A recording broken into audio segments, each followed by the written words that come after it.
Hi, this is Joseph Cohen. I'm the founder of Forever Young Press and a former New York City public school teacher and journalist. Right Father, Right Son, A Bond Building Journey is a book I co-authored with my son Jared. It explores fatherhood through the correspondence between a father and son. Through the letters and stories, we see how a man struggles to be a better, more accessible father than the one he knew. We see a boy mature and become a young, responsible man of insight and compassion. Through this compelling book, we see how much the world needs fathers, good fathers. The final video in the Rewards of a Balanced Life series addresses the question, how does parental attachment impact the quality of future relationships? It introduces the article, Becoming Attached, First Relationships and How They Shape Our Capacities to Love, published in 1994 in Oxford University Press. This segment, the final in the series, explains why receiving healthy love and attachment behaviors from a primary caregiver will lay the foundation for a child to attract and sustain optimal relationships throughout their life.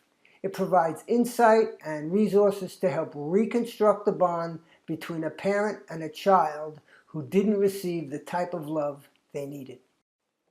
What are the rewards of a balanced life? Part 4. How does parental attachment impact the quality of future relationships?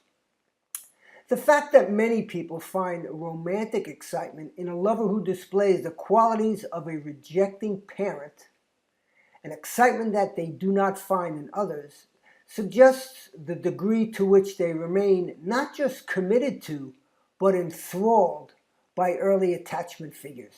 And that's according to Robert Caron, who wrote the article Becoming Attached, First Relationships and How They Shape Our Capacities to Love, published in 1994 in the Oxford University Press.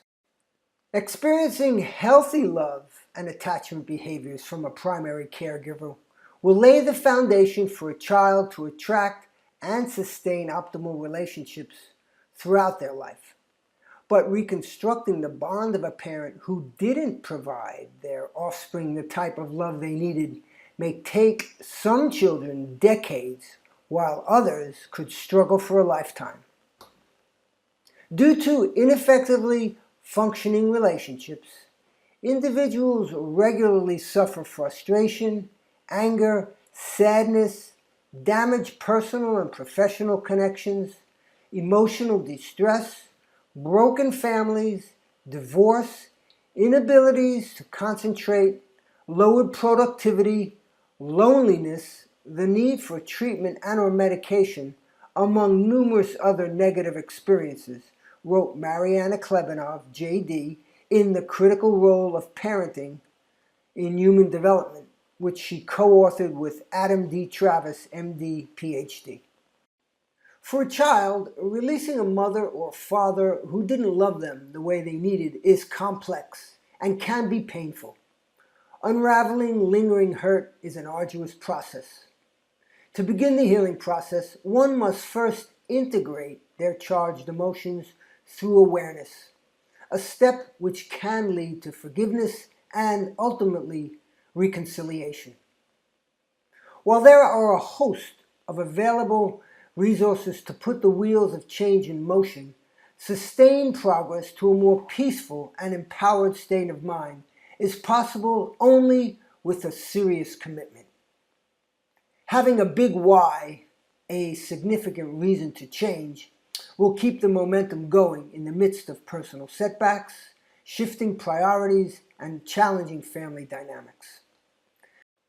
The charged emotion a child carries trigger impulsive or ineffective behavior that does not serve their long-term best interest. So, how does a son cultivate the awareness necessary to understand his father's limitations and improve his own shortcomings? And to what extent can forgiveness become a bridge to a son's reconciliation? Cultivating the awareness to understand a father's limitations begins with a son observing, without judgment, despite how difficult or painful it might be, the negative and positive influences and behavior his father experienced when he was growing up.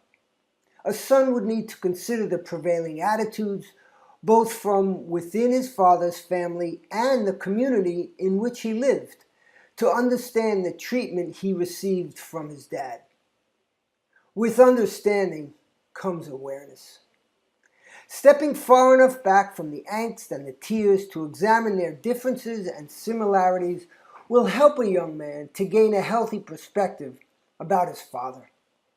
Although coming to terms with certain memories and making constructive changes might take a son many years, it is possible and can impact the extent to which that son develops healthy relations, both personally and professionally, and ultimately how he parents when he becomes a father.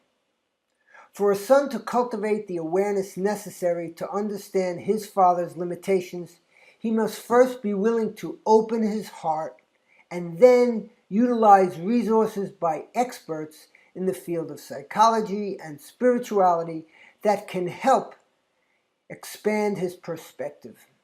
Committing to a sustained therapeutic or journaling process could augment any of the new resources he chooses. Although there are many worthwhile films about reconciliation between fathers and sons, books can be especially worthwhile as passages and sections can be slowly digested and integrated over time. The classic The Power of Now by Eckhart Tolle, or the incomparable The Presence Process by Michael Brown, can foster a transformation through a unique interactive process which encourages reflection and meditation. Either book could help with integrating the charged emotions required to facilitate the building of a bridge to forgiveness.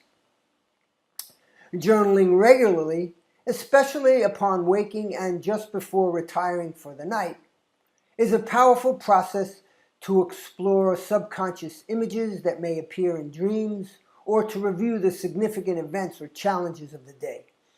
This process can also help awaken and sustain a connection to the gentle voice within that's connected to the universal source of creation, a healing energy with the potential to rebalance and renew. Right Father, Right Son, A Bond-Building Journey, a book I co-authored with my son Jared, took me through a healing process. As a young man, I had no idea that the greatest challenge in my relationship with my father, communicating constructively, would turn out to be his most valuable gift. What began as a way to praise and guide my spirited 11-year-old son led to the most important lesson I could have ever learned.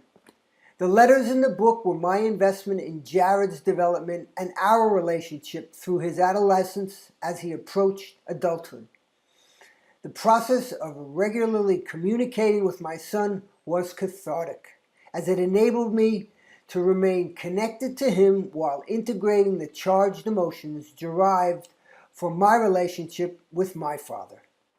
What follows is an excerpt of his letter to me after returning from living away from home with a young woman whom he had been in a 2-year relationship while in college.